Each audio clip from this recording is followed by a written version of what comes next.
రాఘవా, ఏంటి అదోలా ఉన్నావు? ఏం లేదు మహా. ఏం లేకపోవడం ఏంటి? నీ గురించి నాకు తెలీదా? ఎప్పుడు నీ ఫ్రెండ్స్ తో హ్యాపీగా ఉండే నువ్వు ఈ రోజు డల్ గా ఉన్నావు ఎందుకు? అలా ఏం కాదు మహా, ఎందుకో ఒక్కనే ఉండాలనిపిస్తుంది. అయినా శ్రావణి ఎప్పుడు నిన్ను అతుక్కునే ఉంటదిగా, ఈ టైంలో నీ పక్కన లేదే. నేను చెప్పేది ఒకసారి ఇన్ రాఘవా. నీ ముఖం చూడాలంటేనే నాకు ఏదోలా ఉంది. ఎల్లు శ్రావణి.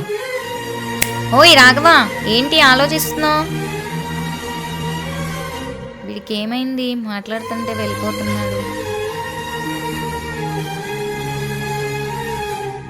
శ్రావణి, ఆ రోజు నీతో అలా మాట్లాడినందుకు సారీ శ్రావణి. నువ్వు డబ్బుల కోసం మా నాన్న కాలర పట్టుకునే బదులు నన్ను అడుగుంటే నేను ఇచ్చేవాడిని కదా. ఇంతకీ ఆంటీ ఏది? కనిపించట్లేదు. ఏయ్ శ్రావణి, నేను ఇక్కడ మాట్లాడుతుంటే అటు చూస్తావేంటి?